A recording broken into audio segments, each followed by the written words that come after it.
Chinese बहू। हे भगवान, फिर से यह कोरोना नाम का राक्षस जाग गया। इस बार तो ड्रैगन के मुंह से मौत बरस रही है। सही बोल रही है माँ जी। मुझे तो अब शर्म ही आती है कि मैं चाइना से हूँ। न जाने क्या क्या खाती हैं, कैसी कैसी बीमारी फैलाती हैं। अरे बहू, लेकिन वहीं से तो तू भी आई है ना मेरी लाडो। तू तो अंडा भी नहीं खाती। माँ जी, अच्छा खासा सब ठीक हो गया था, लेकिन पता नहीं कैसे ये फिर निकल कर आ गया। काश चाइना वालों को थोड़ी सी और अकल होती तो आज हम लोगों से अपने यूं जुदा ना हो रहे होते। कोरोना की नई लहर से देश में हो रही मौतों और घर में बंद रहने के कारण हमारी चाइनीज बहू बहुत दुखी होती है। उसे लगता है कि भारत में जो कुछ भी हो रहा है वो उसी के कारण हो रहा है। अब हमारी चाइनीज बहू परेशान सी रहने लगी।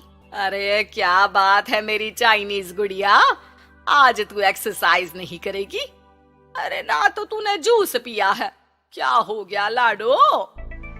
कुछ नहीं मम्मी जी, बस अच्छा नहीं लग रहा। लोग मर रहे हैं और मैं जूस पीऊं। माँ जी, चाइना से आई ये महामारी और मैं भी तो चाइना से ही आई ना।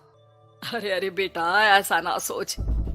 सास पूरी कोशिश करती कि वो चाइनीज बहू को समझाए कि इस बीमारी के लिए वो खुद को दोषी ना समझे, लेकिन माँ जी, मैं आज खाना नहीं खाऊंगी। अब सबका खाना बना दिया है। मैं कमरे में जा रही हूँ, प्लीज डिस्टर्ब मत करना। सास ने अपनी हंसती खेलती बहू का ये रूप तो कभी देखा नहीं था, लेकिन करती भी तो क्या। अगले दिन सुबह सुबह, अरे ये पूरे घर से स्वादिष्ट खाने की महक आ रही है। ये कौन है जो चाय बनने के वक्त लंच बनाकर तैयार कर रहा है? वो किचन में आती है जहाँ चाइनीज बहू ने शुद्ध वैष्णव खाना तैयार कर रखा था। अरे बहू, सोई नहीं क्या जो इस वक्त इतने प्रकार का खाना बना लिया?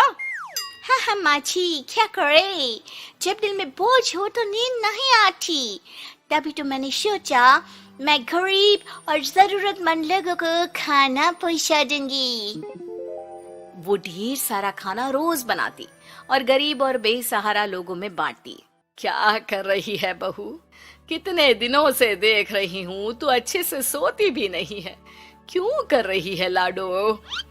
क्या करूं माँ जी, मेरे देश के लोग जीवन की लड़ाई लड़ रहे हैं और मैं सो जाऊं, मुझसे नहीं होता। एक दिन चाइनीज बहू पीपीटी किट पहनकर खड़ी होती है। अरे ये क्या बेटा, खाना देने जा रही है या लड़ाई लड़ने? माँ जी, मैं कुछ दिनों के लिए घर नहीं आऊंगी। मैंने सोचा है कि मैं घर से बाहर रहकर कोरोना के मरीजों की देखभाल करूंगी। ओ प्लीज प्लीज आप मुझे रोकना नहीं। नहीं नहीं बहू, ये तो तूने बहुत ही नेक काम सोचा है। बस बेटा तू अपना ख्याल रखना। बहू वहाँ से चली जाती है, लेकिन सास की रोज फोन पर बहू से बात होती। घर पर क्या है माँ, क्यों भेज दिया तूने उसे? बाहर कितना खतरा है, उसे कुछ हो गया तो? अरे बिल्कुल चिंता ना कर, उसने सारे नियम कायदे को फॉलो किया है। अरे वो बिल्कुल ठीक रहेगी। और अगर मैं उसे मना कर देती ना तो उसकी अंतरात्मा उसे सोने नहीं देती। तू तो सारा दिन घर से ऑफिस का काम करता, लेकिन मैंने देखा है उसे कितना परेशान रहती थी कुछ दिनों से। हाँ वो भी है। उधर चाइनीज बहू लोगों का खूब ख्याल रखती, उन लोगों तक खाना पहुंचाती, उनके बच्चों की देखभाल करती। एक दिन बहू अपनी सोशल साइट देख रही थी तो उसे दिखता है कि एक आदमी ने बच्चों की देखभाल के लिए पोस्ट डाली है। बहू उसे फोन करती है।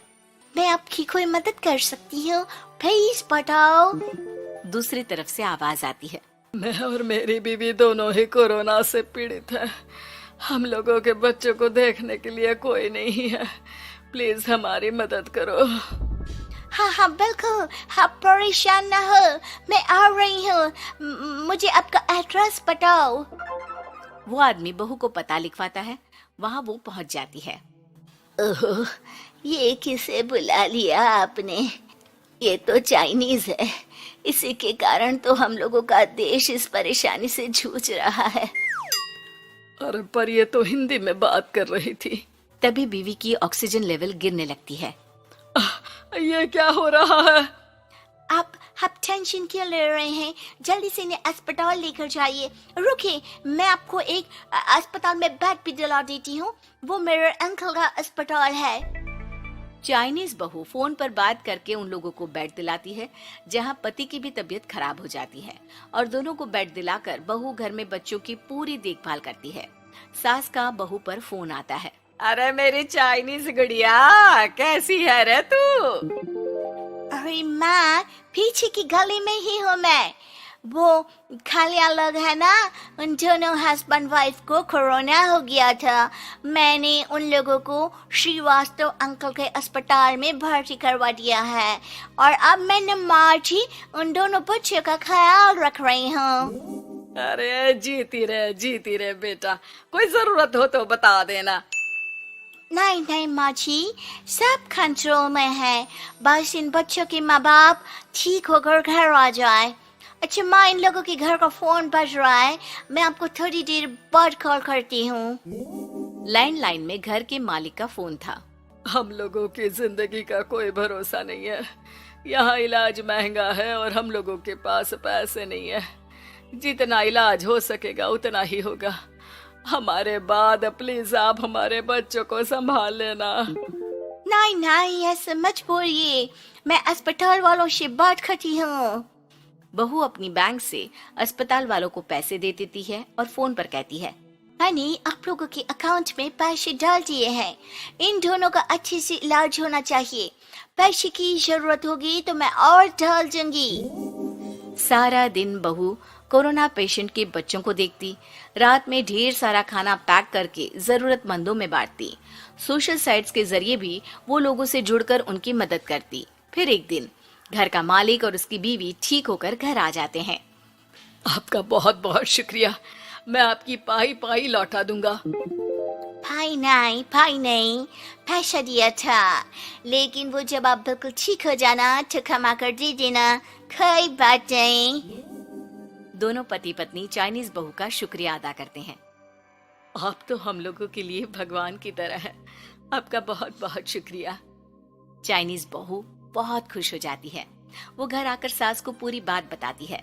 देख मेरी चाइनीज गुड़िया, तुझे चाइना का होने पर अफसोस था ना, लेकिन तूने सच्चे दिल से लोगों की सेवा करके ये बता दिया कि बेटी कहीं की भी क्यों ना हो, ससुराल आकर वो ससुराल के रंग में ही रंग जाती है। अब तो तू मेरी भारतीय बहू है। हाँ।